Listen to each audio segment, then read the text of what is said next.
ہم کل وہاں آ کر گنبد کو کھولیں گے۔ دونوں بوڑھے اظہار اطاعت کے لیے جھک گئے۔ رازرک نے فوجی افسر سے دریافت کیا، اس وقت کتنا لشکر میدان جنگ میں بھیجا جا سکتا ہے؟ افسر نے کہا، تقریباً 1 لاکھ حضور۔ رازرک، بہت کافی ہے، تم اسے حکم سنا دو تاکہ وہ کوچ کے لیے تیار ہو جائے۔ افسر نے کہا، جی بہتر حضور۔ اب رازرک اٹھ کھڑا ہوا۔ تمام درباری اٹھ کر رکوع کی شان سے جھک گئے۔ لڑکیاں بھی دونوں ہاتھ سینوں پر رکھ کر اور سر جھکا کر کھڑی ہو گئی۔ بادشاہ نے بھی سب پر ایک سرسری نظر ڈالی اور تخت سے اتر کر چلا۔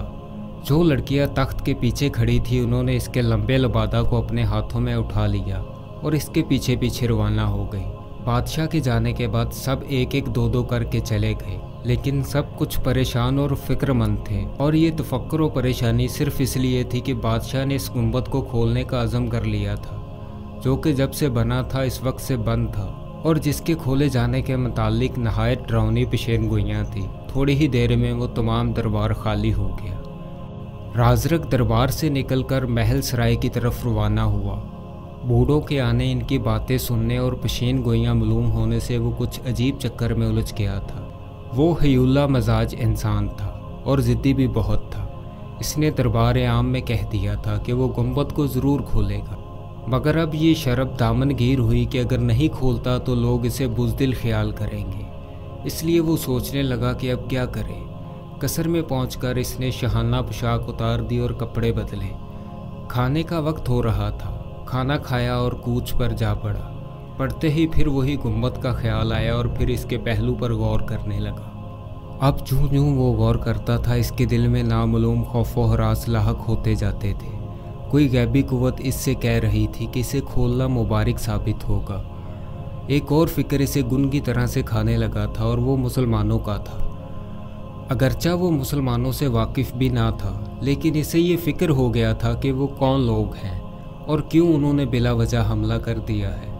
یہ دونوں باتیں اس کے دل کو کھائے جا رہی تھی اور وہ انہی روح فرسا خیالات میں الجھ رہا تھا۔ کئی گھنٹے پڑا ہوا وہ سوچتا رہا اور غور کرتا رہا، لیکن جوں وہ غور کرتا تھا اس کی طبیعت اور زیادہ پریشان ہوتی جاتی تھی۔ اس نے اپنی خدمت کے لیے بھی کسی مرد کو نوکر نہ رکھا تھا، سب عورتیں بلکہ نوخیزہ اور حسین لڑکیاں تھیں۔ جب وہ اپنے خیالات میں مصروف تھا تو خادمہ ریشمی پوشاکیں پہنے اس کے سامنے ادب سے کھڑی تھی۔ انہیں دیکھ کر کچھ ایسا معلوم ہوتا تھا کہ کسی مصور نے رنگ برنگ کی خوبصورت تصاویریں بنا کر کھڑی کر دی ہوں۔ جب بادشاہ کئی گھنٹے گزر جانے پر بھی ان کی طرف متوجہ نہ ہوا تو ان میں سے ایک شوخ ادا نے کھنکھارا۔ اس کے کھنکھارتے ہی بادشاہ کا سلسلہ تخیل ٹوٹ گیا اور اس نے نگاہ اٹھا کر اس کی طرف دیکھا۔ لڑکیاں اس کی طرف پہلے ہی سے دیکھ رہی تھیں۔ اس نے کہا، تم سب یہاں کھڑی ہو؟ ایک لڑکی نے کہا، جی ہاں۔ رازرک، کب سے؟ وہی لڑکی بولی، جب سے حضور خیالات کی دنیا میں پہنچے ہیں۔ رازرک، ہاں، آج میری طبیعت کچھ پریشان سی ہے۔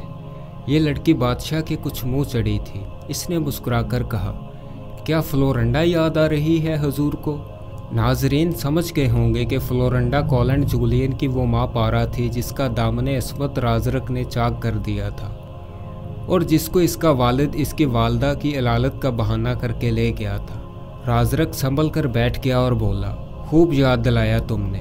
اس کا احمق باپ اسے لے گیا تھا اور اب تک اسے واپس نہیں بھیجا۔ نہیں معلوم اب اس کی والدہ کا کیا حال ہے۔ ایک لڑکی بولی، حضور میں نے تو سنا ہے یہ سب بہانہ تھا۔ رازرک نے حیرت سے اس کی طرف دیکھ کر کہا، بہانہ؟ کیسے معلوم ہوا تجھے؟ لڑکی نے کہا، فلورنڈا کی دائیا بعد میں گئی ہے، اس نے رحیل سے کہا تھا۔ رازرک، رحیل کون؟ کیا وہی لڑکی جو کئی روز سے غائب ہے؟ لڑکی، جی ہاں۔ رازرک، اور رحیل نے یہ بات کس سے کہی تھی؟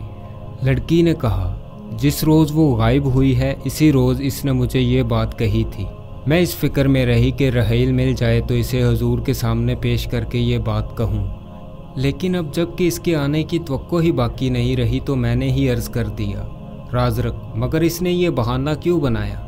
لڑکی نے کہا، تائیا کہتی تھی کہ فلورنڈا نے تمام واقعہ اپنے باپ کو لکھ بھیجا کہ وہ آ کر اسے لے جائے، چنانچہ وہ آیا اور بہانہ بنا کر اپنی لڑکی کو لے گیا۔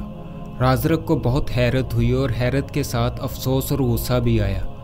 وہ کچھ کہنے والا ہی تھا کہ ایک اور پریزال لڑکی اندر داخل ہوئی اور وہ چند قدم بڑھ کر سر جھکا کر کھڑی ہوئی۔ رازرک نے اس کی طرف دیکھ کر کہا، کیا ہے؟ لڑکی نے ایک مراسلہ پیش کرتے ہوئے کہا، حضور، قصر کے محافظ سپاہیوں کے افسر نے یہ مراسلہ دیا ہے